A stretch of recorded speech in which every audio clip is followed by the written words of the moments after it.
Hello, good afternoon. Thank you for having me, and I'm sure you've all enjoyed the session so far.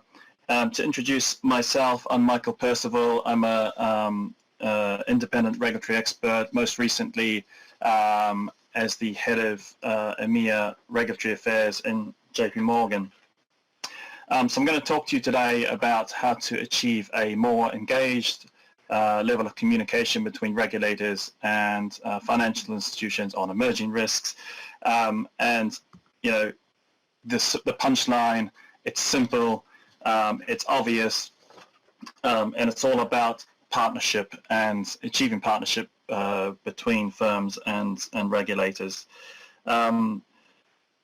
But the question is how, right? And that's what we're going to explore. And my suggestion here is that getting around a table, as in the image, but it's not necessarily sitting across a table and ticking a box and say that engagement is done. It's about looking for something that's a lot more iterative, a lot more dynamic, and a lot more engaged. And by the way, sharp-eyed of you may have spotted, it's a picture of, I think, two sovereigns meeting here. I didn't choose a regulatory meeting to avoid offending anyone on the call. But so we're going to talk about a menu of approaches, and these will relate generically across different types of emerging risks and policy development. So we're going to start with firms' perspectives, and before we really talk about engagement, I think there's a pre-step involved, or there's a philosophical question, and it's a question of how is the firm going to approach its engagement on emerging risks. Is it for wider benefit or the firm's narrow benefit? Is it short term or is it long term? And what's the resource commitment the firm is going to make to this topic? I think the key question here is this first one in italics. It's about is there agreement within a firm to advocate for societal interests, or is it a case of advocating narrowly for the firm's interest, maybe a more Machiavellian approach. So I think there's definitely a spectrum of approaches, and certainly no firm can remove itself from its own commercial interests. But in my view, these firms that take a very Machiavellian, very narrowly focused approach do get a bit of a reputation for talking their own book. And it becomes, a little bit obvious to policymakers and regulators. So, it's probably obvious that my perspective is that it's better to take a wider perspective, and this has different benefits. I think it creates more credibility with policymakers. It drives impact. It's purpose-led, and that's for job satisfaction and people finding connection between their role and their meaning of their life. I think this kind of wider societal impact, or wider societal approach is beneficial, and I think arguably it also frees the firm from having to just establish quick wins when it comes to emerging risks. So if there is an agreement within a firm or within a firm's leadership that the strategic interests of the firm are wider than just quick wins, and there's recognition of that value creation, I think that allows having an upfront agreement, whether it's an explicit process or whether it's kind of something implicit that's developed in the culture of a firm. I think having this agreement kind of positions people to engage well on emerging risks. That said, I mean, engaging on a wider perspective, on wider than just the firm's own narrow interests, is certainly more resource intensive. It takes time to be constructive. It takes time to look out on the time horizon and engage on topics that are, the twinkle in a regulator's eye at this point, but which may down the line come to affect the firm and affect the environment in a substantial way. So there's certainly a question of resource commitment when it comes to this this question. So to the question of how to do this within a financial institution, within an organization, I'm going to present a model or framing of this inspired by Maslow's hierarchy of needs. You may have come across this in school or university or elsewhere, and this is a theory of motivation. It looks at, you can see in the pyramid, looks at the basic needs, looks at the psychological needs of an individual, the need for be part of something bigger, etc. And then the goal or the pinnacle of this approach is kind of what's called self-actualization. So this is the kind of complete self-fulfillment at the pinnacle of motivation. So I'm going to use a similar framing here to consider the needs of an organization for a more engaged level of communication on emerging risks. There's a working assumption in this that there is a team or a function or a set of people within a firm that are responsible for communication with regulators. I think it probably holds in most firms to one degree or another, but it's certainly a working assumption here. And so starting at the bottom of the hierarchy, in terms of the basic needs, tracking, filtering, etc., these are the things that are just absolutely necessary in order to be able to engage on emerging risks in a meaningful way. You're not going to ever win a gold star for doing this well necessarily, but if it's not done well, that will affect you and your ability to engage. The next level up, analysis, prioritization, etc. This is about, this is kind of the day job, right, for people that are involved in these topics and policy making or risk, emerging risks. This is just doing the day job well and, getting things done.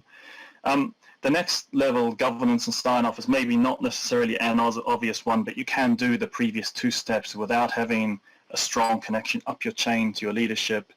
And I think having this governance and sign-off is a way of adding credibility to a firm's approaches, adding heft to a firm's approaches, and so certainly having support up your chain is important.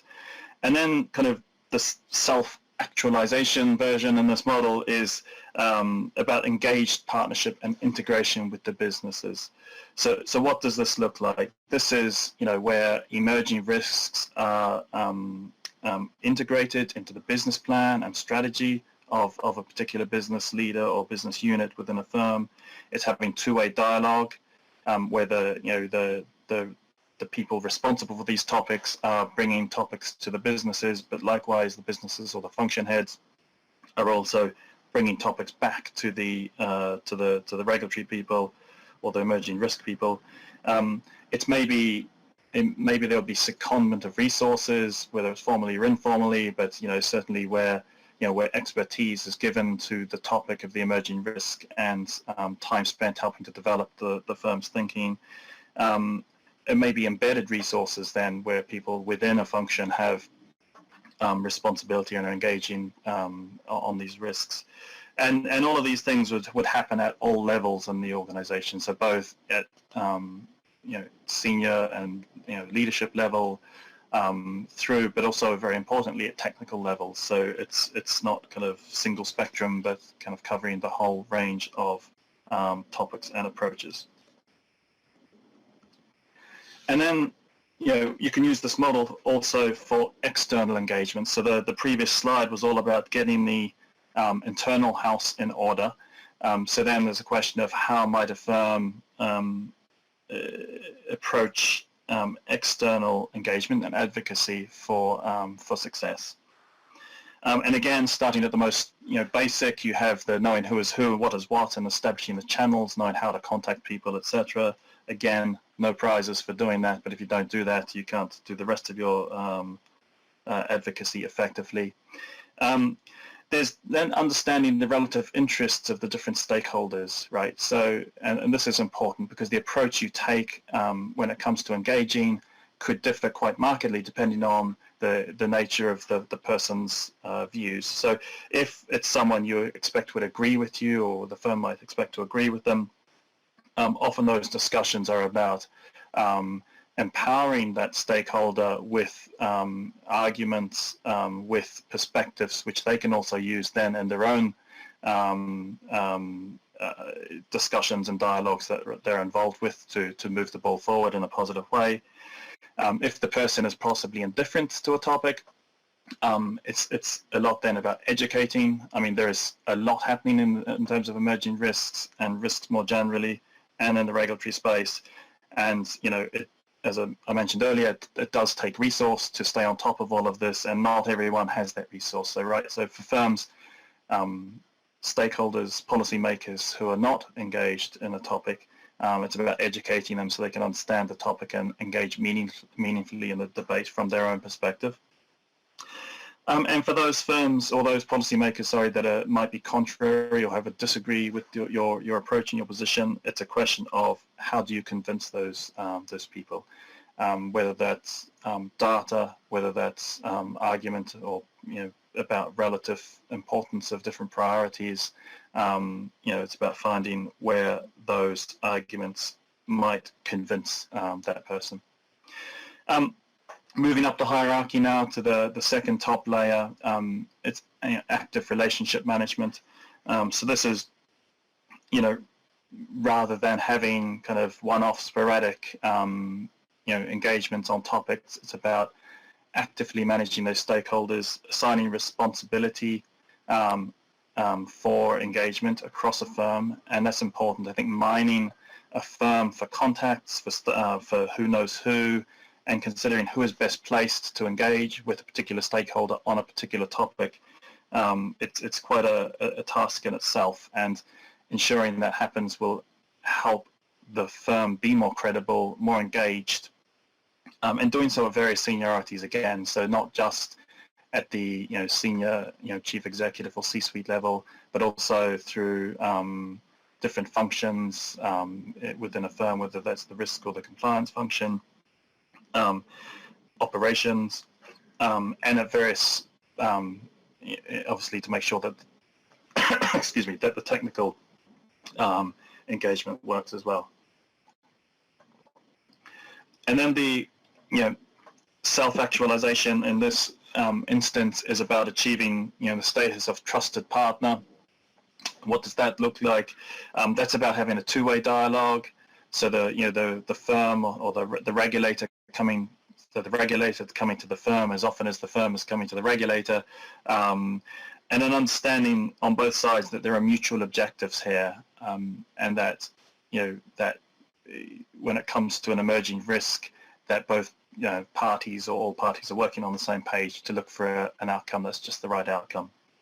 And that goes back very strongly to the philosophical point, or the pre-step I discussed earlier.